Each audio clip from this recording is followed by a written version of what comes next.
right, Mr. Ezra Firestone, brother. What's up? It's good to have you back on. One of my go-to favorite guys to chat with. Always good conversations. Dude, my cat, I have these windows. I built this house. It's like I built prefab sheds, and they're really wonderful sheds. But ultimately, they're big giant shed buildings. I'm in one now, and the front wall is all. It's like in the crescent moon shape behind this crazy rock wall facing the forest. So like I'm tucked behind this rock wall. I got this crescent moon of sheds connected by little connector units, and I'm facing out into the forest. And the front walls all windows on all of them. And at the bottom, there's these windows that kind of open like a bottom row of windows so you can get airflow coming in. And I went down to the river to jump in to do my Wim Hof, breathe in, breathe out, breathe in. I was doing my Wim Hof breathing. Came back up, my fucking cat. This is an indoor cat. She's 15. She will get eaten by the first thing out in this forest. She had snuck out of one of these little window holes and was just trotting around the house. And I was like, damn, I had to go snatch her up. This was very chaotic just now. But I got her back. She's over here on the sheepskin now. Did it throw off your entire like relaxation thing they were doing? Dude, it's like fight or flight mode because I almost lost her. Like she doesn't know where she's going. She's old. She can't see. And anyways, be careful if you leave a window open. I know you got a kid. Don't leave windows open. Kid dog, it happened to us like 3 years ago with our little one, who's in my lap right now, Hoki. Larissa woke up early to go to work, and I woke up maybe 2 hours later, and I couldn't find her. She wasn't in the apartment, and I was freaking out. I was looking everywhere. I ended up, going out of the apartment, looking everywhere, going to the front office, stuff like that. And I was convinced that like when she left, that maybe she stuck out behind her in there, and I was freaking out. Called her sister, all this. It was a huge ordeal. Like we lost the dog, and I come back into the apartment, and she's just sitting there on the bed, just chill, like nothing happened. I must have made her into the bed. Like when I was making the bed, she's so small. Like I must have literally, she was laying flat, and must have just made her. So there wasn't even a lump. There was nothing in there. It was like a 45-minute ordeal, freaking out. And you come back in the house, she's just scary. What are you doing? You think you lost, you think you lost the animal. Yeah. I've had a couple times where it's like Carrie leaves town and like the worst fear is like I'm gonna lose this cat. So I'm gonna kill the cat on my watch. The cat is gonna disappear somehow. Well, I don't know if you're an Office fan, but that's like one of the things from The Office where Dwight has Angela's cat to give her the medicine, and he's like telling her all these things about, okay, your apartment's good, everything's great, and by the way, Sprinkles is dead. and it's like he put her in the freezer to preserve her, but then she must have woke back up and like tore through the tater tots and stuff, and then she died. Is this whole thing in the Office. I haven't seen it. But sounds good. Sounds like a good episode. One of the few people. I think it was 59 billion minutes streamed last year on Netflix. It was like the most watched TV show. Yeah. Wow. Like, Yeah, like it's shocking amount of interesting. content. We were talking about doing video shows and stuff, and I think that entertainment based content about the experiences people are going through. I mean, I've been saying this forever, right? How many people work in some kind of corporate office setting? It's like that experience is so familiar to most people, That's why it worked. If you listen, so they've figured out a way to like just make a ton of money off of The Office now, because now there's multiple podcasts, there's all kinds of this like spin-off content and media from it. But one of them is the oral history of The Office, a 12-part Spotify original about the making of the show and the whole journey of the show and all that stuff.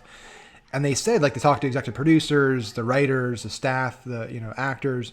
Like, what do you think about it resonated with people? Why did it work, right, for so long? And why has it continued working now that like 14-year-olds, 15-year-olds who weren't even alive when it came out, why are they now binging it?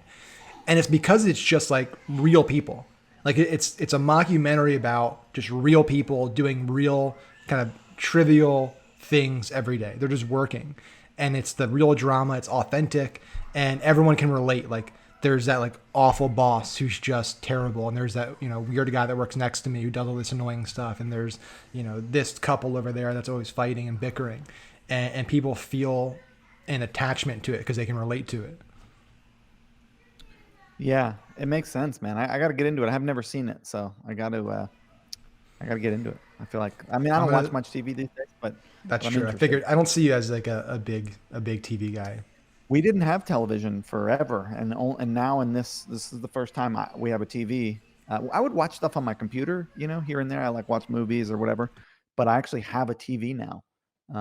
which is nice. I watch the thing that I watch is the UFC. I watch fights once a week. I watch the fights. That's kind of like what I watch. And I've been doing that since I was 5 years old, like forever. I've watched, mixed martial arts, now jiu-jitsu you can watch. But I recently got into Formula One Drive to Survive on Netflix. I just saw the pop-up the other day. It looked really cool. Oh my God. The best sports documentary TV outside of The Last Dance ever made, I think. So good. It's high praise coming from somebody that clearly watches a lot of TV. Yeah, I don't know anything about anything, is the truth of the matter. Don't listen to anything I say about television, but it's good shit, man. It's really fun. And it's like there's a whole business side of it. They go into how much are these cars cost and what the teams do and the management decisions. Like it's an interesting, if you're into business, it's cool. Yeah, the Formula One's insane. It's just the whole everything that goes behind the scenes. Like I don't. The Ford versus Ferrari movie is really interesting. Obviously, it was a movie and not like a documentary, but just I saw that. That world is fascinating. Like you're building this single car for this single race, and it's this massive race, and it's just all the things that can go wrong and go right. There's literally only 20 drivers in the world who get to do that. Each team they show you how much like Mercedes and Ferrari and Red Bull and like the teams that spend the most money in the middle of the pack teams and how they're funded and the advertisers is wild, man. It's cool. And also driving those things at 200 miles an hour is insane. And people die and it's nuts. Yeah, it is wild. And it's in like those types of sports where they seem so niche, but they can't be, right? It's like for how much money goes into them, there has to be a much bigger play. I haven't watched the documentary. I'm not very familiar with it, but like, and we can spend the whole hour talking about Formula One racing. 3 seasons, F1 Drive to Survive on Netflix. It's not niche. It's huge. It's not big in the U.S., but that's what it is. Internet. Yeah, it's not big in the U.S. So I think that we kind of have this ignorance that because it's not big here, we think it's not a big sport. But yeah, it's definitely big international. Giant.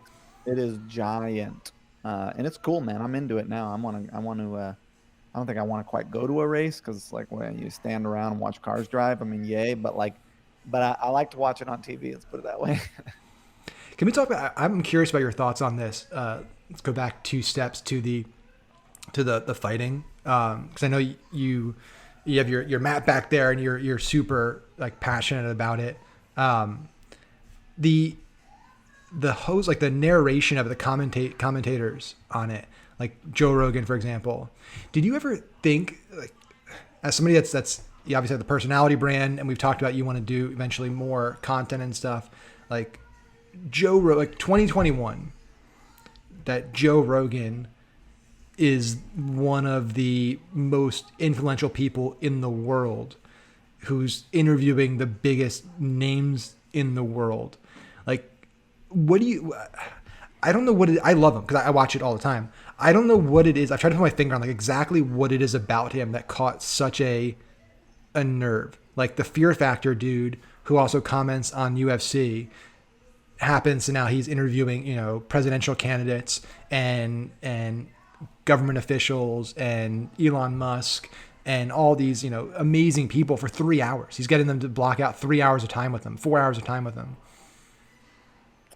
So, I mean, he's getting those bigger people as his platform got bigger, right? Yeah, so it wasn't like he was booking these big stars when his platform wasn't giant, right? So obviously the big platform helps, but number one, he's a really good interviewer. So there's that, right? He's great at doing that thing, right? Long form conversation.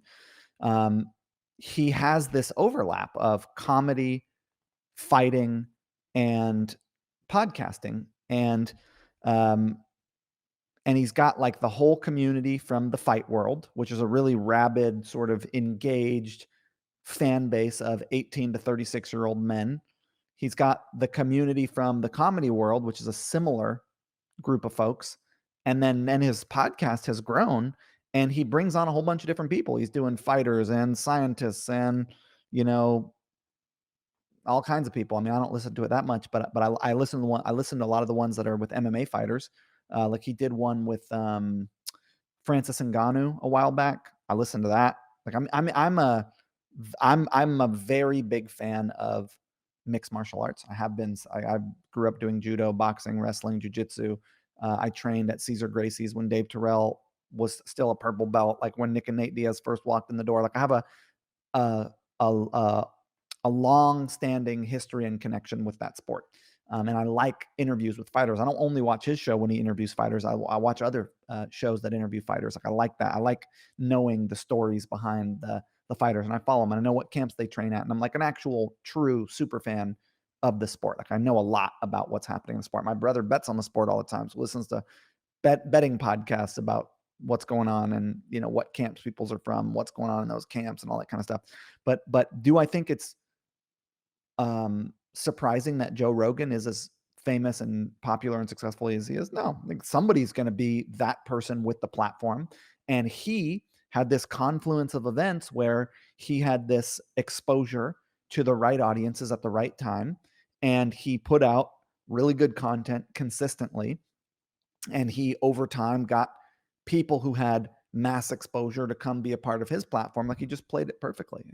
And also he's got some unique viewpoints. Like some of his viewpoints I think are really strange, and some of them I think are really wonderful. And I'm like, he's got this kind of like self-deprecating, sort of not left, not right, not middle, sort of like he works for everybody politically in this sort of politically intense climate that we're in. Like he appeals to both sides in ways. I mean, of course, I think there's like the extremes on either side that are a little out there. I don't think they like him very much, from what I understand about how the politics of his show works. Because I think it's a really interesting topic as it relates to groups of people and successful content. Is like you got your super far left successful shows, your super far right, your Tucker Carlson, your John Oliver, right? That's kind of like an opposite ends of the spectrum. Like John Oliver kind of does for the liberals, and Carlson kind of does for the conservatives, or like, let's say broad statement, right? Generalization. No, I think it's accurate. But I think Joe Rogan does a really good job of being like palatable to everybody. He's not like, he like has viewpoints that all sides can say, yeah, that makes sense, right? He's pro gun, and he's pro hunting, and he's pro social causes like Medicare and things like that. So I think he's done a really good job of being being palatable. I don't have a better word for it. And he does good content. He's funny. And, it's like, I think it's somebody's going to be the person who has the biggest show. And this dude's been doing a show for 10 years. And he has these two other worlds of fame that keep adding to his audience that are outside of just the show, right? Let's say you just do a show and you're adding to it by bringing guests on, and it's getting, you started like way back in the day when when there was nobody, so you got popular in the algorithm, so you kind of had that momentum. But then boom, he's bringing these worlds of famous fight guy and famous comedian, and people in those groups are falling in. And so he's got three things working to make this be successful, and he's got right place, right time, and consistency. I mean, I think it's awesome. Yeah, all those are true. He's got that outliers effect of he was on that trend way before it became a popular thing to do. And you look at his like original videos. I mean, it's funny. It's like it's so bad compared to where he's now. Now he's in like a missile silo with all kinds of crazy equipment and stuff. The red thing, yeah. With the red thing. I mean, and that's the game, right? It's like you look at my first video from 2008 or something, and it's horrifying. And now you look at a video that I'll do at my new set that's being built, and it's like a whole nother level. So it's like, consistency produces results, right? But I don't think it's surprising that his particular brand of content and his particular audience I don't know. I'm just going off the top of my hip here, but I imagine his core audience is the 18 to 40-year-old male. I mean, look, you're a guy, you listen to his shit, you're in that demographic. Like I imagine that's its core demographic, and that's a high consuming and high spending part of the demo. I don't imagine he's got a huge base of women, and I'm not sure he's got a huge base of, let's say, sub 25 and over 50. It'd be interesting to know, what is that guy's audience? What is the audience? What is, if he's got one of the most influential and biggest shows in the world, like what is the breakdown of that audience? I don't know. I'd be curious. Yeah, I'm sure. So I'll have to Google that after we talk, because I'm sure somebody's pulled that information. Do you think it was, and this is like super specific, but I'll take it to like more macro level. It seems to be that new media is definitely replacing legacy media. It's a very slow process because legacy media just is so massive, right? Legacy media, I mean like CNN, Fox, MSNBC, New York Times, all those players, right? And I feel like one of the advantages of new media is that they can really, like, if you're a YouTuber or a podcaster or a blogger, like you get big initially because you're just being you and you're not like creating content because of ad revenue, right? Whereas you look at all the big networks, like they need to keep their core audience, to keep their numbers up, the ratings up, so they can keep their, all their ad metrics and charge the same per show and grow. It seems like at a certain point though, when you get too big, there's only one option, which is to kind of have a similar monetization model. Like you look at like what Rogan did essentially, which was he grew and grew and grew, and then did this massive Spotify deal. Now if you watch his stuff on Spotify, it's like him reading 5 ads before you get to the show. It's just like you start to lose that luster and that appeal of what actually made you really big. And I'm curious what your thoughts are just on like that transition of like as these new media organizations grow, if they end up just being the exact copies of legacy media in like 10 years in terms of how they produce content, how they put out content, the type of content they actually, make, their editing, filtering. About a business, it's like you can't be as nimble when you get bigger. You need systems. It's like, when you're a small thing, you're a speedboat. You can go fast and you can turn quick. Dude, Boom at this point it's a freaking yacht. It's like I can't turn as fast as I did 5 years ago. I can't pivot quickly. I'm making bigger bets. I'm planning things way further in the future. I've got way more employees. It's just like as you grow, you get this infrastructure and this overhead and these systems and these processes and legal and like insurance, and there's all kinds of stuff that you got to confront. And I think, yeah, as something scales, that if your goal is to make as much money as possible, which I think was Joe Rogan's goal, right? I mean, he could have just kept his show the way it was, or he could sign a deal for who knows how many hundreds of millions of dollars, guarantee his paycheck, not have to worry about being shut down by Google or whoever, YouTube for pulling it or whatever. Just guarantee he's going to get paid and he can just keep doing his show. And hey, is there some oversight and has it changed? And sure, there's some bullshit, but it's still better. It's still better money. And at the end of the day, I think ultimately he's trying to make money than how it was before when he was running it on his own. Do I think it's inevitable that it changes? No. But do I think most people are relating with production cycles with the goal of generating wealth? Yeah. And do I think that ultimately, if the goal is to generate wealth and you get big enough, you're going to sell it to somebody who's going to give you a whole bunch of money and then change it in some ways? Yeah. Do I think that new media replacing legacy media and then it becoming the same thing? I don't think it's going to be the same thing, because I still think that new media, the benefit of it, and also the downside of it is it's very niche audiences generally. It's like a particular group of folks that you're speaking to about a particular thing. And the legacy outlets are trying to do broad market everything. And I think what we're seeing is like the equivalent of that is platforms, YouTube, Spotify, Apple, right? They are sort of the New York Times, Fox, CNN, right? They are sort of aggregating the content. They're not creating it the way Fox and CNN are, but they're aggregating creators and then putting in oversight and structure and things like that to run it. And I think ultimately, yeah, are the creators always going to sell to the Netflix? They are. And the reason you're always going to sell to a parent brand is that's how you make the most money. And then the parent brand who's running the whole big thing is going to put censorship and oversight and structure in there. And I think that cycle is going to perpetuate no matter what the system is. Do I think that I think you can stay nimble and small and fast and quick if you're not trying to make as much money as you can possibly make. But ultimately, I think creators want to get paid. And so ultimately they'll sell to Netflix or whatever, It is an interesting thing, right? It's like how I feel like a lot of people when they're not at the point where they have the opportunity to cash out, they all want, and I feel this way too. It's like, I wish more people would just do the, they would take the road that's a little harder and allows them to be more authentic and actually like break the system, change the system, right? Like just do it totally different. And inevitably it seems like it's this black hole, this like vortex that just, it starts slow. It's like very, when you're kind of far out from it, it's a very slow pull, but as you get closer, it's faster and faster and faster. And people change the closer they get to that point, the more real it seems, where it's maybe when I'm far away from that wealth generation opportunity, right? Like selling a company or going really big, I can make some big statements. I can say like, hey, if I was in that position, I would do this, this, and this. And then as you get closer, oh, I actually have an opportunity to be there. And I just got to sacrifice this thing. I got to, change this little thing about what I said before, what I believed in. Or you understand differently what is actually going on, because I don't know that necessarily Joe Rogan's show has changed that much. I listened to a fighter. I listened to Francis Ngannou, who was on the Spotify one where there's some ads. Yeah, I just skipped right through them. Did the interview feel the same way? So basically there were 4 ads at the beginning. I listened to it on the Spotify. I had to all I did was just fast forward through those ads, and then it started the episode. And then halfway through the episode, there was an ad that played in it.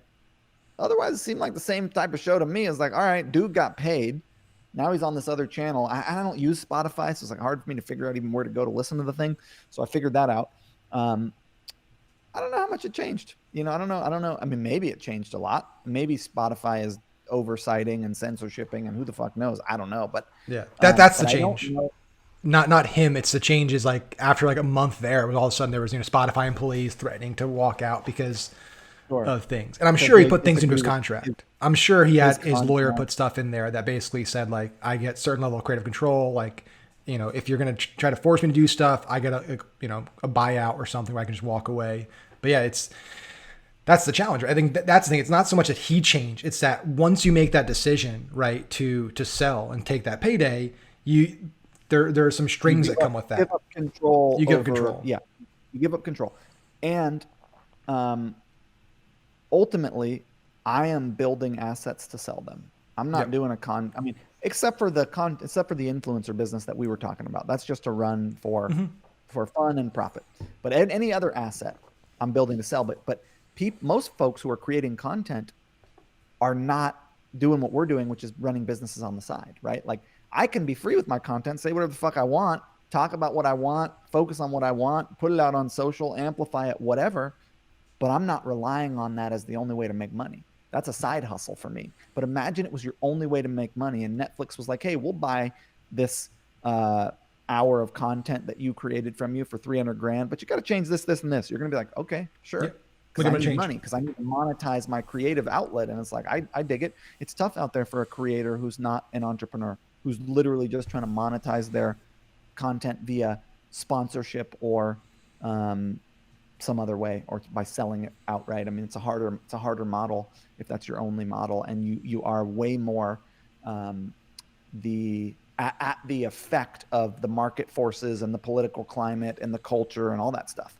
And I have compassion for that, because ultimately those people are just trying to feed their families. And I don't think it's a bravery thing. I think it's literally this is the ocean in which we are swimming, where the people with the money and the platforms have the power, and ultimately you got to play by those rules if you want to play. It's like if you're a small time player and you want to sell to Netflix and they have creative oversight, you're not going to say anything. You're going to take the paycheck and say thank you so much, and then work to get a bigger audience so that you can say no, like Dave Chappelle or whoever, who's like, it's going out just like this. They got enough clout to make that happen. But when you're just starting out, you don't have that clout. Yeah, it's you got to be the big boy to make the big decisions, or just be independent of them and not really care. And not, or have some other way that you make money. Yeah. Right? Yeah, I don't care what you say. I'll walk away. It's either this, or it's I'll just go do it myself, self-publish, or it won't go out there. I'll just exactly. I'll self-publish and sell sponsorship to other people who want to sponsor my show, make my money that way.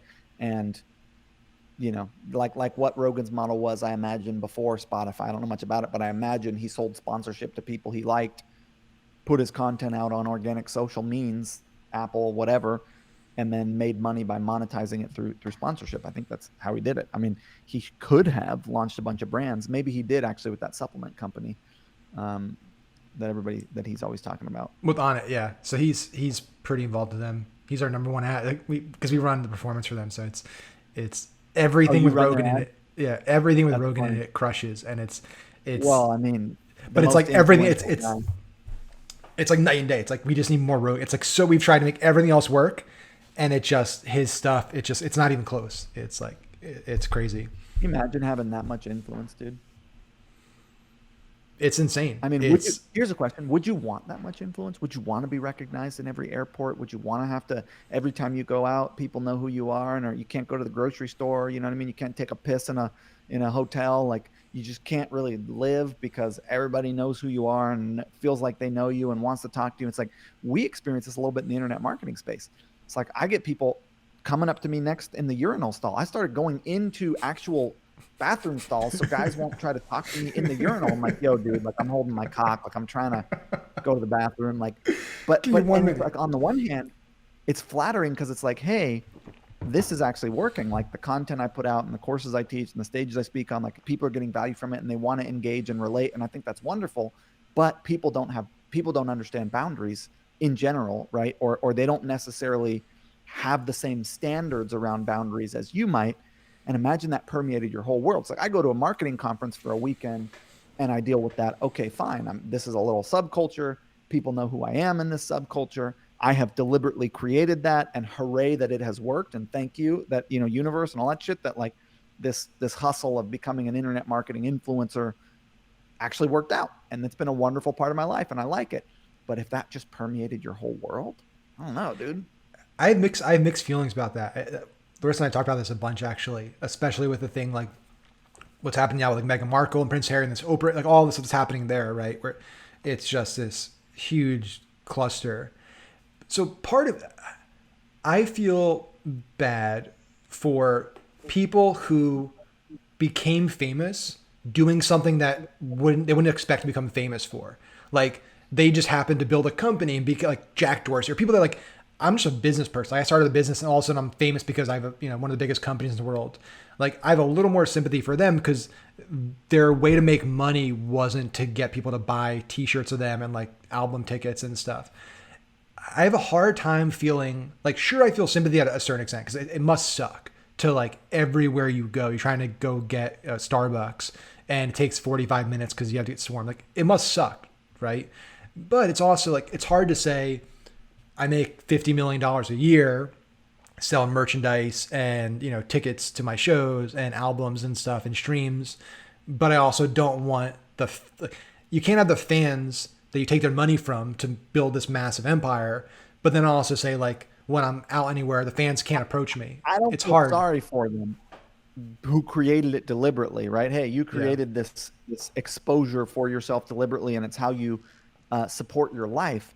But I'm just saying, I don't know that I would want that. Oh, That's of all course I'm not. saying.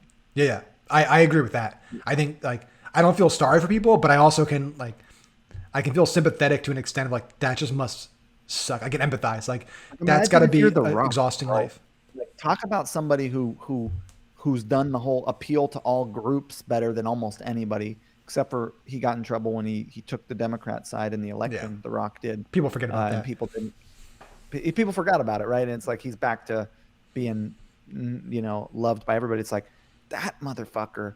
I follow him on Instagram. I liked him back when he was If You Smell, like when I was in 7th grade and shit. I used to watch every now and again. I would get the W. My brother was super into it, and he would be doing the X's and all that shit. Uh, I, so I knew him from then, and then all of a sudden became a movie star, and then now he's like literally the biggest celebrity in the world, and he's good on Instagram. He does inspirational stuff, and Oh yeah. but I mean, you imagine being someone like that? He can't even hide. McGregor, So at least if you're like a normal size person, you can like go under the radar. You can put a hoodie on, like hat. He's The Rock. Like anywhere he goes, people are going to notice him. He can't hide. He can't, put a sweatshirt on. He can't do anything. He's just Dude is on every steroid. I was talking to one of my buddies on my team who's like a super big fan of The Rock, and I'm like, you realize that guy is on every steroid that exists. He Has is to on be. literally. There's nothing that he's not on. The guy was like, no way, bro. He's just the hardest worker in the room. I'm like, dog, he's fucking 43. Okay. Look at him today no shot. versus wrestling. Like look at him when he was in his 20s versus today. He is But more cut, think more about defined, bigger. I probably wouldn't trade whatever he's worth $1 billion for pumping my body full of those kind of hormones that you can never get off and that fuck with you all crazy. It's not worth any amount of money to me to mess with my physical body. On the other hand, he probably loves it, dude. He's just like, just juice to the gills, just crazy. And so I wouldn't trade the value that you get from being all jacked for that amount of money. But hey, rock and roll. And I like him. I think he's compelling. I like him as a celebrity, but I don't want that life. I think the amount of exposure. So like, I think that like you take like let's take our industry, Damon John, Gary V, Grant Cardone, even Russell Brunson to an extent, right? Russell's pretty famous. I guess Marcus Lemonis, because he was on that show. Maybe some of the other people, but they're kind of business people. They're not really entrepreneur, educator folks, the Shark Tank folks. Who else do you got? I don't know. I can't even think, but I know there's other ones. Billie Jean even's getting pretty famous out there. I don't even know about that level of exposure. You know, that like maybe about half that is about the right amount. You know, like let's say, like I was looking at this, I was kind of curious because we were talking about starting YouTube shows, and one of my sort of longer term plays being a potential, the potential of expanding my own personal brand, because I think it's the age of the influencer. I think it's the time for micro influencers. I think there's a lot of value if you're just looking at it from a pure, like just a pure monetary standpoint, which is how I look at businesses. Is like, I'm only in this for what is the most effective wealth creation tool, and then what am I going to enjoy the most and feel like has the most impact. Like the reason I do Smart Marketers, it helps people. I like it. It feels good. It's fun. It's not the most effective moneymaker, but there's a side to it where it's a lot of fun. It feels really good. It helps a lot of people, and it's a kind of moneymaker that's different than other ones that I have. In that, you know, Smart Marketer does, let's say, $4 million a year at a very high profit margin with not a lot of overhead, and it's like beautiful. It's a, you know, it's cash flow business, can never be sold. But when we were talking about the got a call from Pakistan coming in on my phone. It's a little strange. When we were talking about the YouTube show, the beauty of that is like, let's say I got the Ezra Firestone brand, right? 30,000 Instagram followers, 50,000 Facebook fans, you know, 20,000 YouTube subscribers, 10,000 Twitter followers, and let's say between Zipify and Smart Marketer, 100,000 email subscribers. So a nice little seed, and that current influence generates about $10 million a year between Zipify and Smart Marketer. So that's not a huge influence compared to some people, but it's influence with a particular group of people, essentially e-commerce business owners, basically. And so I like the idea of, and it's never really been built deliberately. It's always been like on the side. I do a blog post here, maybe do a course there. It's not like been a consistent, deliberate goal. But imagine that I said, hey, I want to take this influence that I have and I want to expand it beyond e-commerce and say just entrepreneurship in general. You know, Gary V, Damon John, Grant Cardone, whatever. Just people who work in tech or have businesses or want to be entrepreneurs or whatever. And you expand, let's say you go from, you know, 30,000 Instagram followers, true fans who actually followed me, real people, to 500,000, you know, because your average celebrity who's like a fairly famous celebrity, it seems, has about 1 million Instagram followers, maybe a couple 100,000 Twitter followers, maybe gets 100 or 200,000 views on a video they put out, right? It's not that far from the seed that I have now. It's 10 times more, maybe 15, 20 times more. But if I could expand that influence to a wider audience with more generalized content over the next 3 to 5 years, while I'm running my businesses and selling them and doing all that stuff, and then in 5 years, monetize the show through sponsorship, you got to figure just through sponsorship, if I didn't use it to launch my own brands, promote my own brands, which is what I've done so far with my influencership, it's all been about promoting brands that I have, Smart Marketer, Zipify.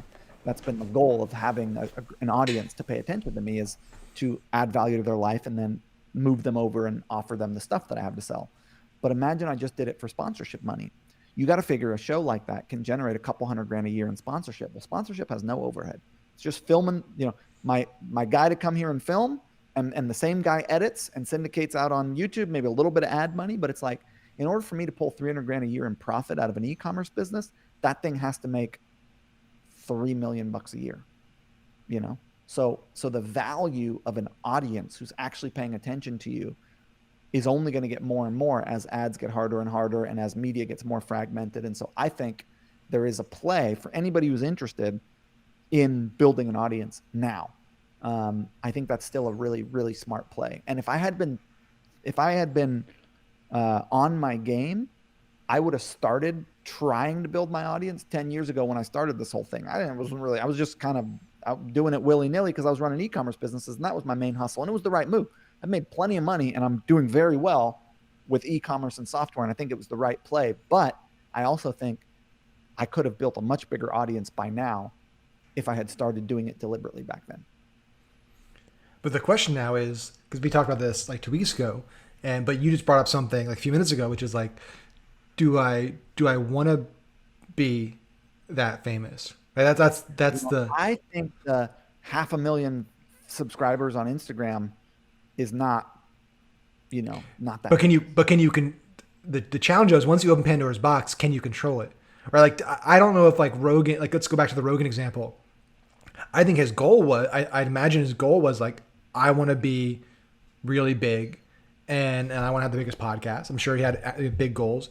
I don't think he expected like, I'm literally going to be the biggest podcast, probably one of the biggest celebrities in the entire world. Like, I feel like once you start putting fuel on a fire, there's a tipping point, right? Where like you get past a certain point and you're not going to be able to say like, I'm not trying to also like say, don't do it. I'm just like playing devil's advocate here. Think it's unlikely that my YouTube show about technology and business and lifestyle and relationships and communication is going to end up being so wildly popular that I'd be some kind of a famous influencer. Like, I have a hard, hey, if it happened, fuck, man, what are you going to do? But have you seen some of this shit that gets, I mean, that's what's crazy about this whole world though, is like it seems like there's a certain shit that just, for whatever reason, like who's that kid? He's like 5 years old, 6 years old, unboxes toys. Oh yeah, unboxes the toys. Yeah, dude makes millions. Like, dude, a little kid makes millions of dollars a year. That guy, nobody recognizes that guy at the grocery store. Unlikely, right? I don't know. I mean, I don't know. I've been recognized like twice in my life. So outside of an internet marketing event, I got recognized once on the subway and then once some other time. And I was like, damn, that's weird. Like, I wouldn't have never thought that somebody would recognize me outside of our little ecosystem. But maybe our ecosystem's getting big. I don't know. I live in the middle of nowhere, dude. I don't travel that much, so I think I'll be fine if it did get all crazy. But I don't want that though. I don't want it to. I'm not interested in fame and exposure in that way. I'm interested in a little bit of it to the right audience. You know, I think that's a winning business model and also something I enjoy doing. So it's like, why wouldn't I? But you don't want to be famous like The Rock, man, or No, I don't want to. Yeah, it's the idea. And then once you start to, you get into this, you pigeonhole yourself into having to like constantly feed the fans, right? It's like, I hate having to post anything anywhere. Like I can go weeks without posting a single thing anywhere. And like the team has to force me, like they just take control and like they post stuff. Cause if it was up to me, like I wouldn't post a single thing on social media. What's your influence at this point? How many Instagram followers, Facebook fans, like what in comparison to me, you've been banging it now for a couple years. You're probably somewhere near half of that or whatever. I mean, I don't know. I'm gonna go look. See how many followers you got. Yeah, it's like, I mean, it's like on email, I think we have like 50,000 subscribers. Facebook, it's like 30,000, something like that. Oh, dude! But it's also because we've run tons of ads. Like, I think the other thing that goes into it, right, is that there's a byproduct of, we ran the course business from my personal pages for a while. And we pumped a lot of money into that for like 4 years, for multiple courses, for multiple trainings, for multiple events, for affiliate stuff. And as a byproduct of that, you're gonna have, you get an audience. You're gonna have an audience. But it's also like the problem though that I've dealt with personally is like, I've done a really shitty job of realizing the value of by keeping that audience engaged. Like I've done these peaks and valleys where it's like we did a lot of stuff, we were kind of rolling, and then we decided like this info thing is like we'd rather put our time into building e-com businesses and building these other things over here that make us way more money, and we basically go dark for like a year, and you lose. I mean, in our world, like if you don't mail daily, if you're not posting daily, like people lose interest really, really fast. So I think it's like the sum of an audience is almost irrelevant nowadays. It's like how engaged is that audience? Are they, right? And so consistency of content. This is what I was telling you when we were talking about a couple weeks ago, that like I think the recipe is a specific a specific thing that is deliberate and intentional, right? Like it's a YouTube show where you do these segments, or it's a podcast or it's an interview show, or it's it's like it's an image, and then it's a long form audio, and then it's a video. Whatever your thing is, consistently once or twice a week for years, I think is the recipe, right? Because like I think about the podcast that I listen to, and like there's one podcast I listen to every week. He breaks down fights. He talks about what's going on in the industry. He talks about the betting lines. He talks about, it's like, and I know the day it comes out and I'm like, oh, there's another one of those. It's 25 minutes. I'm going to go listen to it and stay up on what's happening. So it's like, it drops at the same time. Like it's like the old school, like when like back when the Simpsons were on at 7 p.m. on Tuesdays and all the kids knew, right? It's like, I feel like there's something to that consistency and expectation. Molly Pittman started a podcast at Smart Marketer called the Smart Marketer Podcast. And she's like, yeah, we did this one at Digital Marketer called Perpetual Traffic. And we dropped an episode once a week at the same time. And it took us like 3 years, and it was getting 150,000 views an episode after 3 years. And she's like, the key is once or twice a week, same days, same time, intentional. And the Smart Marketer one, you're already starting to see pick up. I mean, it doesn't get that many. It's like I think the top one had like 1,800 downloads on the Spotify or Apple or whatever. So it's not like it's a lot at this point, but every next one does a little bit better and a little bit better. And she's like, yeah, this is a multi-year play to get a particular little group of people super into the content. And so I think consistency of a specific type of content is the play, right? Joe Rogan, I don't know how many episodes he drops, but there's a lot. He's putting them out. Same, similar thing. He gets on, talks to people multiple times a week. He's in thousands right now of episodes. Something to the consistency of a particular thing, at least once a week. Yep. I don't know. But it's not quick. It's not fast. I think that's the challenge with our industry sometimes. And I'm sure I feel like you and I, and this is the reason it's you and I is because you've been like a mentor when I got started, and I kind of modeled a lot of the way I did things off of the way you did things because I aligned with you personally, ethically, morally. It would be a lot easier. I don't know if you agree with this, like to make money in info if you started making things very superficial. If it was all about, instant results and flash. I've thought about this a lot. Like if I just started running ads in the style that I know works, we could grow a lot faster and get quicker, results. But it's like a choice to do things a way that's going to be a lot harder. It's going to take a lot more time, but I feel better about it. And I feel like the quality of people we get is different. I don't know if you feel that way. But that's how we felt. The way I frame it, I know what you're saying. And the way that I frame it is education versus opportunity, right? It's like selling opportunity.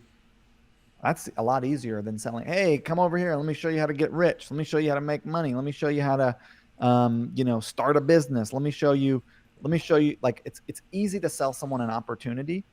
It's harder to sell someone education. Education is like, hey, you've got an offer and you want it to work better. Let me show you how to run ads to make that offer work better. Hey, you've got something that you're starting up and you want to make your emails work. Let me show you how to make, like, you're educating people about particular subjects related to something they already have going. Opportunity is you got nothing. Let me show you how to become an affiliate marketer. Let me show you how to become a drop shipper. Let me give you like a business in a box. And the people who make the most money in information, amazing.com, opportunity. Let me show you how to start an Amazon business. All the drop ship people, Adrian Morrison, which I really like Adrian, actually, he's got a good course, but let me show you how to start a business from scratch, because there's so many more people in the bucket of I've got nothing and I want something than I've got something and I want to make it better. But the I've got nothing and I want something crowd, much harder to please. Most of them are going to fail just statistically. The I've got something and I want to make it better crowd, way easier to serve as customers. They're nicer, they understand the hard work, they were willing to spend more. So I chose education because I was better at it, frankly. I was like better at helping people who had something make it better than helping people who had nothing get started. So there was that part of it. And there was also the financial side of it where I was like, well, I can make more money. I can make, I can sell to less people and end up with, like, on the education side, the opportunity side, generally you're going to try to sell to more people, even if it's a high price point. It's a volume play generally, and you're not really going to get a lot of repeat business. Whereas on the education side, it's like Smart Marketer, people buy all of our courses. I'm sure with you as well. It's like we get a lot of repeat business. You get one customer and they'll spend a lot with you over time. And so I thought it was just a better business choice to serve people who had active businesses than who didn't. But yeah, I mean, I agree. You could sell Flash and Sizzle, and you could have a very good training, but selling opportunity, there's something to it where it's like, you're not going to tell people, hey, oh, and by the way, 99% of you are going to fail statistically. You're going to fuck this up. You're not going to go through the course. You're going to fail at your business because you're going to screw up the money. Like, you're not going to pay your taxes, or you're going to burn out because you're going to work too hard. Like, you're not going to tell them all that shit in the sales pitch, because that's not going to help you sell your product, right? You're going to leave all that out of the opportunity conversation. And so, yeah, I hear you, man. It's information publishing is a great business model, and also it's a terrible business model at the same time, in as much as the courses are constantly going out of style. So what we've realized, and what we've transitioned to at Smart Marketer is, well, I should say Molly Pittman, right? Smart Marketer was going to die. It was over. There was Blue Ribbon. Okay. Blue Ribbon was always going to live. Blue Ribbon's $1.2 million a year. Basically, I got 100 people in it, $1,200 a month. It kind of always stays at 100, maybe five will drop and 5 will join, but it just stays there, has for years. And it's a community. We support one another. I put on 2 live events a year, and every 2 weeks I get on, there's a Facebook group. I get on with people and I tell them what's going on in my business and all that kind of stuff. So it's like ongoing education, continuing education for CEOs and their marketing teams. That offer just works, but it requires me to put my energy into it at least every 2 weeks. And it requires me to have a full-time employee to be preparing for the events and putting on the events, to get a speaker lineup and throw an event twice a year. So it requires my time and my energy and my oversight. But for the amount of energy I put into it, the value I get back in terms of profitability on that 1.2 million and network and value from the network, I mean, it's like wonderful. It's really good for me as a business owner. I get to relate with a bunch of other business owners. Like, it keeps me sharp. It's great. That was always going to live. Smart Marketer as a course business was going to die, because I was the guy who was responsible for making the courses.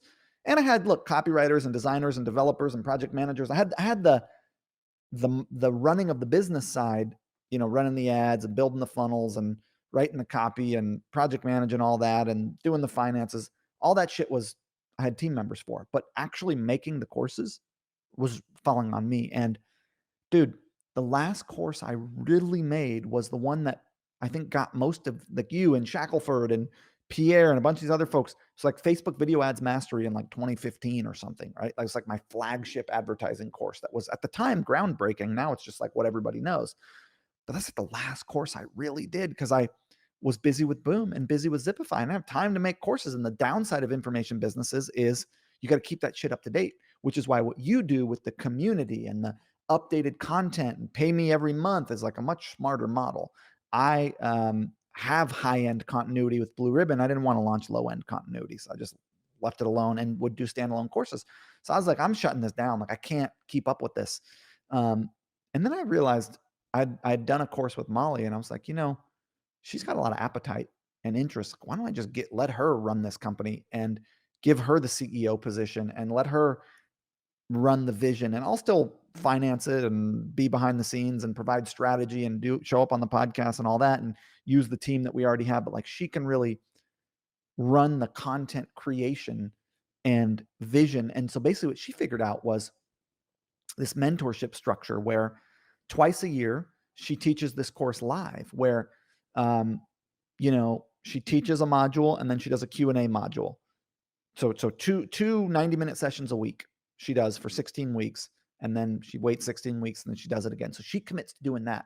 And that keeps that course up to date, because then we sell it evergreen while it's not happening live, but the evergreen is the most recent one that just got updated. So we are selling evergreen courses, but they're of a course that just got updated. And now she's getting a whole bunch of other people to do live mentorship. So she's basically taking this model of, I will hold your hand and walk you through this course literally live. And you can have the recordings, and there's a Facebook group and there's Q&A and there's critiquing. So it requires a lot of effort from the educator twice a year. So for 2.5 months, twice a year, that educator is banging it. They're doing 90-minute sessions twice a week, and they're answering questions in the Q&A in the Facebook group and stuff like that. But that keeps the evergreen course up to date. And that model of super up-to-date evergreen courses and giving people the opportunity to hold their hand and hold them accountable. Like, we sell the $3,500 for the mentorship. We sell about 100 spots every time we do one. And then $1,200 for the digitally delivered version. We sell hundreds of those in between. So it's like that model that she figured out, which I was never going to have the energy to teach something live.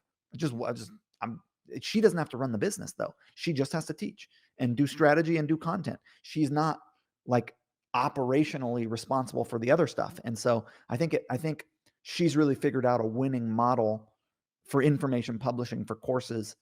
Hopefully we'll see. I mean, hope we can scale that and roll out a social media mentorship and some of these other things she's doing. But that feels like a winning model, whereas the static do a course and then sell it into perpetuity model was not working for me. Yeah, that was a brilliant pivot and decision, right? To like leverage the real-time training, sell that at a premium, and then turn it into a course, but it only lasts like a few months, and then it's basically refreshed when you're doing the next premium thing. It's that really, really smart. But you got to have an educator who's good, really passionate and really good. And most people are doing everything. Most people are starting out or trying to write the copy, run the ads, build the funnel, do the technology, project manage it, manage the designers. So they're not just, Molly's teaching and she's great at it and doing strategy and other stuff. But like there's the whole smart marketer team to run the infrastructure side of it. So I think it works. Like I think that the guys over at, what do they call? I see their ads. Whatever Shackelford's doing. Constant. I'm drawing a blank. Yeah, I don't know why I just drew Founder Magazine. Founder Magazine. So the Founder Magazine course. Yeah. They're publishing a bunch of people doing courses, kind of masterclass style. I think there's something interesting to that. Get a whole bunch of people and a whole bunch of topics who are going to keep courses up to date over time. Yeah, and that's what. Yeah, and we're doing that actually with. We did that with ClickBank. We filmed. We flew down and we filmed a course with them because they're doing like this new Spark University programs. They sign up a few thousand affiliates a day. And yeah, I think that's a model, is if you have a platform where you're already bringing in lots of, students, and you can just bring in the experts to teach, we're going to bring you in, fly you down, we'll film, spend a day or two filming a course, put it out there, run it for a year, and then we'll fly down other experts. I think that's the other side of it, is these big platforms beginning to realize there's opportunity in creating kind of premium content and putting it out to their audience ecosystem. Yeah, but the information publishing model is difficult. It's a difficult model, and you can never sell it. And it's like, I would always tell somebody, do an e-commerce business or do a software business or do an affiliate marketing business or do something that can be sold, unless you just love to create content and are interested and want to be an influencer. I agree 100%. On the other hand, it is fast money, because it's like you can sell it before it exists. You can say, hey, you can just do a webinar. You could fill a webinar with ads, do a pitch, sell something, and say, we start next week, and then you can teach it live. So you can sell the product before the product exists, which is helpful sometimes. Or you can use it to do what like Russell's done basically, which is we're going to use information to essentially sell software, right? And I know you guys have a little bit of that with Zipify. It's, you guys have trainings and stuff, but that's the other model. Samcart model. Yeah. The Samcart model is like, with Brian, hey, he does this thing where he's like, hey, he does a whole webinar for this course, and he's like, okay, so the way you get this course is you buy a Samcart for a year. you know, and people like really want the course and they buy Samcart and then they have Samcart for a year. You know what I mean? So I don't know how Russell does his thing, but I know that I know he did a corporate restructuring recently, which makes me wonder if he took investment capital because a bunch of folks got laid off and then came over and tried to work for Zipify because I'm also a landing page builder. So I don't know, something's going on over there. I don't know anything about the ClickFunnels world, so I don't know. Yeah, it's an interesting world. I mean, I imagine at some point it's gotten so big that if I was him, I'd want to like take, take a big payday and, go do something. I mean, unless he's just super 100%. passionate about it. Yeah, I don't know why you wouldn't. I don't know why you wouldn't partner with private equity at that point. Yeah. Doesn't seem like you would make anywhere near as much money running it operationally than you could by bringing in a partner. I agree 100%. I only have like, I forgot, did we block it out for another few, how much time do you have? Like a few more minutes? I got time. Yeah, Okay. I'm chilling. I wanted to ask you about, this is like totally off topic. We're talking about kind of the future and trends and stuff. Are you familiar at all with like what's going on with NFTs and crypto? Like how familiar are you in the Non-fungible tokens? Yeah, the NBA Top Shots and all that stuff. Yeah, I'm familiar. What's your? I've gotten super like deep down the rabbit hole the last few months, and it's. I started out being like, I don't understand this at all. It makes no sense, and now I've kind of come to the other side of it, which is like, I think I get it pretty well, and I see the path forward. Do you think? I'd love to just get your opinion in general, but then the second question is like, do you think we're in this weird phase, kind of like what happened with Bitcoin, where there's this huge boom, early adopters, then a massive crash, and then it takes a few more years to get mainstream adoption, and it buoys back up once institutions come in? Or do you think this is just like, this is the real deal, it's skipping that, and it's just going to be this whole new kind of asset class and market for now on? I do think it is going to be an asset class in a market. I do think it's going to go heavy adoption of super techie people, slow, and then more. It's the younger generation, right? It's not the millennials. It's Gen Z and the ones below who grew up with technology, who are into owning digital assets, who want it for their video games and virtual reality. It's like I don't really see Gen X, definitely not the boomers, and not even so much I mean, millennials are kind of getting into it, but I think it's going to take the next generation, which is Gen Z, maturing into their prime spending years, which is like 3 to 5 years from now, for that asset class to really take off. Because I don't think enough of us. How old are you? 31. I'm 34. I don't think enough of us are going to buy in to be like, I feel like that's valuable, a fucking pixel or whatever, or the first tweet that Jack Dorsey ever put out that I can be the owner of for $1 million, but anyone can just go look at it. It's like, I don't know that we're going to fully buy in, but I do see the value. I do understand it. I do think it's coming. I am unlikely to put much money into it myself because it's one of those things where it's like, play to your strengths. You know what is not my strength? Understanding like that's I'm going to play to my strengths, which is I put my money into real estate, long-term investment vehicles, and businesses that I own, operate, or have strategic oversight in terms of being on board for. I've made more money than most people will ever, knock on wood. Thank you, to God and the universe and however you want to frame that. Thank you. I've had really good success with my strategy, and I'm not going to pivot. And I'm going to stick to what I'm good at. And I don't think, maybe I'll play around a little bit, take 50 grand, whatever. But it's like, I'm not going to get hog wild myself, investing in NFTs and hoping that I'll somehow make some money. It's not I mean, it's like, it's, that's just the Buffett model, right? It's like he buys companies and stock that he understands the products he likes, he enjoys, he understands, and that's where he puts his money in things that he doesn't. It's like, yeah, I'm sure you can make money there, but it's, if you don't understand it, if you don't live and breathe it. The same way I felt about Bitcoin, which obviously was a stupid decision. So maybe don't listen to me, but it's like Kevin Bombino, who's in my Blue Ribbon Mastermind, came to me in 2012 and said, "Hey man, put 10 G's into Bitcoin." And I was like, wait a minute. So I'm going to give you 10 grand and then it's going to go into the blockchain. And then I'm going to have like a piece of plastic that has this money on it. Like, no, I'm good, bro. He made so much money in Bitcoin. And I had plenty of opportunities to invest in Bitcoin, and I didn't because I was like, you know what? I get that everybody's all hot and bothered by it, but it's like, this is not my strength. I'm not an investor in random. I don't play the stock market. I'm not what I'm doing. I'm not investing in other companies or currencies and hoping that they inflate in value. That's not my model. My model is generate resource, invested in, so build assets, sell them for more, build them and sell them and generate liquidity that way. Take that liquidity, invest it in real estate and additional assets, make those assets better, sell them. That model has produced a lot of money for me. And it's like, I'm good at that model and I understand that model. And it's like, diversity from the path is distraction. And it's like, I got a couple whales that I'm sitting on right now with Boom and Zipify. I got $8 million in land and assets. Like I'm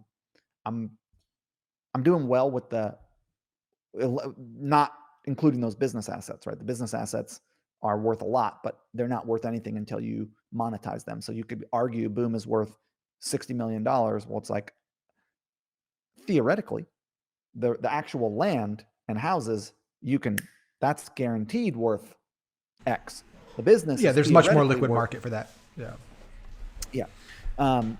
So I don't know. I mean, I'd be curious your take. Like I am a very disciplined person, and that's been one of my skills in life is I will do the thing. If it's like we are not drinking coffee, okay, I will not think twice about it. I just won't drink it. I don't have the issue of we've cut sugar from the diet. No issue. Fucking gone. We are waking up at 5 a.m. every day and running 3 miles. Like I have that thing, which is both a strength and a weakness. It's really wonderful for certain things and it gets you in a lot of trouble. But I've got my thesis on what I'm doing in the wealth creation space, and I stick to that like dogmatically. I don't vary. I like knowing. I'm interested. I like talking to people. But I don't screw around. I do the thing I said I was going to do, which is, in my case, build brands and sell them, invest that money into additional brands that I either own, operate, or strategically advise. So buying brands as well. Invest in real estate, land, houses. I get that model. I'm good at that. I like it. It's fun. And invest in long-term investment vehicles, 401ks, SEP IRAs, Roth IRAs, bonds, like shit that's just long-term, like 30 years. That's my model. Works for me. Yeah, maybe I screw around, got 100 grand in the market. I got some Shopify. I screw around a little bit, but like with a small percentage of my wealth. Yeah, no, I younger me, I love the stock market. I like, it was a passion of mine when if I didn't go the entrepreneur route, I probably would have went the investment banking route. Most of my friends I went to like a boarding high school and all that stuff. So like most of my buddies went to, top college and they went and worked at like JP Morgan or Goldman or, so I've always had this kind of attachment to it and I've made money over the years doing it.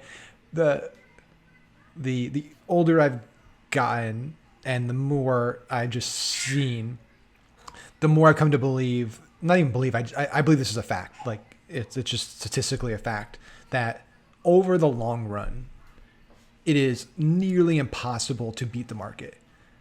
When I'm talking like decades, right? Over decades. Like sure, every few years there's going to be, a Michael Burry or, guys that they make a once in a lifetime bet, right? The dude was he knew that there was subprime mortgage crisis coming. He knew that these AAA mortgages were crap. He knew all that stuff. And he was betting and just created his own asset, credit default swaps, and created all this stuff so he could bet against it. And almost, even though he was even being right, he almost lost everything because it's timing, right? You can be 100% right and still lose money in the market. And so, yeah, you have these guys that like 1 year or a few years, they'll triple, quadruple, 10x the return on the market. And then for a 5-10 year period, they'll be at the market returns or lose money. Like these hedge fund guys, got crushed last quarter because all their shorts, they got squeezed on it. So it's like, it's fun, but it's also a lot of work. And in the long run, it's like you can do a lot less work and just like, here, I'm just going to give this money to my guy at Chase, and he can put it into these long-term vehicles like you're talking about, and or even just like things like Betterment, right? Like Wealthfront, Betterment, these AI-based platforms. Like, just take the money, you go do what you want with it, rebalance it over time based on the market and changes there and interest rates and inflation and stuff. I've leaned more towards that over the last 2 years, especially, of like, sure, put a little money into Flyer. Like, I think with NFTs, I think there's some really cool stuff. There's an app that's blowing up. There's a token behind it that I think's just, it's a no brainer, put 10 grand into it, whatever. Like, if you lose it, you lose it. It's almost like the casino at that point. It's like, if I'm going to go to Vegas, like if I'm playing craps, I'm not expecting to double, triple my money. It's like, this is entertainment. It's like 5 grand, 10 grand. If you lose it, you lose it. If you make money, cool. That's great. You go shopping or whatever. So yeah, that's kind of my I agree. I think the similar to stock you. market is designed to take people's money. Most people lose if you're going to do it long-term only. Yep. It's like that. 90%. Yeah. The stat is at 90% at a minimum. I think it's actually higher now. 90% of day traders lose money in a year. Good Lord. Right. Like, it's shocking. And I think what's the final thing I'll say on this is, like, it's gotten even harder because of apps like Robinhood and how easy it's gotten to play the market. Right now, you can buy fractional shares. Like, it used to be, hey, if you wanted to buy, if you wanted to invest in Amazon and Apple and Google, like, you needed, like, for Amazon, Google, you needed $1,000, $2,000 a share, like, just to buy one share. You can't buy $10 worth of Amazon a few years ago. Now anybody can buy Amazon stock, buy Tesla stock, even if they're only $50. And now you have whole investor groups that are, like, with this Wall Street Bet stuff, like, some of these people, you get interviews, you hear interviews with them, like, they didn't even want to make money. They didn't care about money. It was like a stimulus check. They're just like, this was fun. I wanted to play this and, like, screw the Wall Street guys. So I didn't care if I made money. I just was buying options in GameStop because I wanted the stock price to go up. It becomes, the stock market already is irrational short term. That was already a thing. Otherwise, every single stock would trade at a 1 PEG ratio. Their earnings rate would match their price to earnings multiple. Everything be a 1 if Right. per valuation, right? But that's not the case. But now it's gotten totally out of control, because now it's like, there are companies that are on the verge of bankruptcy that are 10xing because there's short squeezes, because there's these fractional shares. There's all these other variables that make it nearly impossible, right? Like, with GameStop, for example, I bought some puts in it just because I was like, the momentum has to burn out here. Like, fundamentally, GameStop, even there's a transformation happening there. They're bringing some, young leadership, and maybe there's a small possibility they come out of this on the other side. I don't think so. I think they have way too much real estate. It's hard to get out of that much real estate. I think they should have started the trend, 5 years ago. There's no way that it's worth $300 a share, $200 a share, $100 a share. I lost the bet because it's like, it's just, what's happening right now is unprecedented. So at that point, I'm just like, it's beyond irrationality. It's not real, man. That's the thing. None of it is real. It's all conjecture bullshit. And it's like, dude, I'm putting my money into something I control, or somebody who is taking advice from me controls, right? Yep. I think you're much better off using your money to invest in brands or businesses that you can be on the board of and have oversight into than putting it into the market beyond the long-term, vehicles that are guaranteed going to grow by 1% a year for 30 years or whatever, Yeah.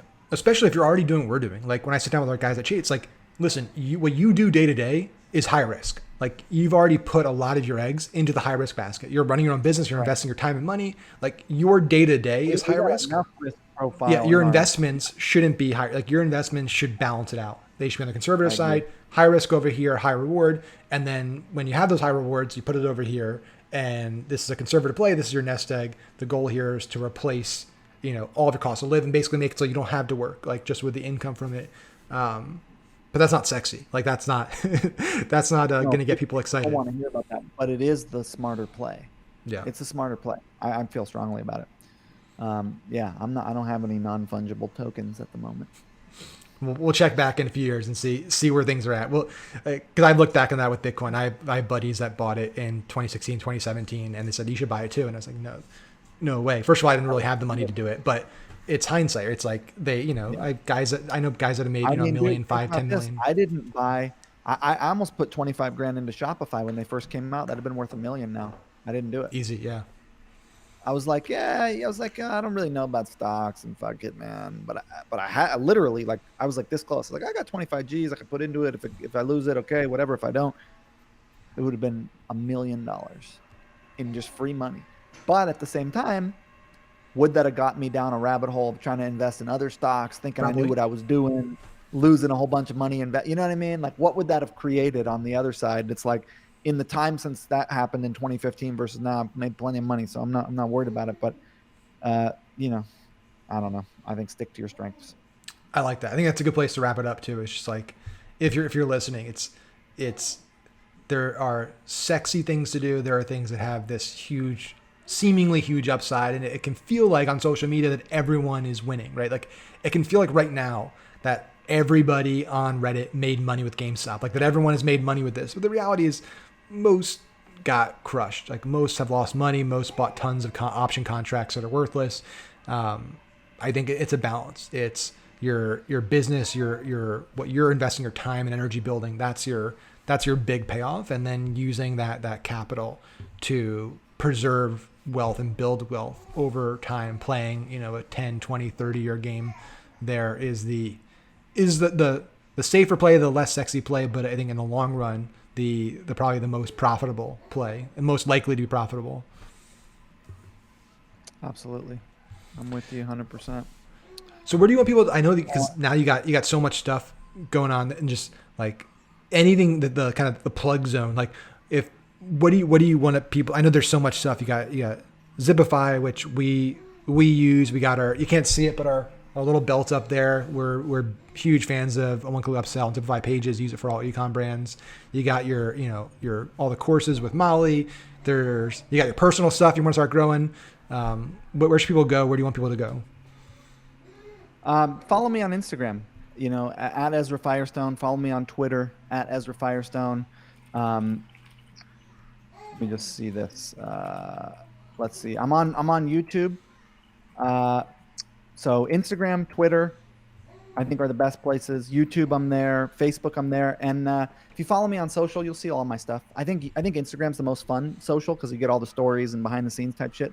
I got Smart Marketer. I got Zipify Apps. But follow me on social because I'm going to probably be putting out a show like we just talked about, like a YouTube show, sometime starting in the next couple months. And that's ultimately what I want to drive people towards because that's the long-term content play outside of Smart Marketer. But yeah, social at Ezra Firestone. Holler at me. Easy, dude. Well, it's always great having you on. It's always great chatting.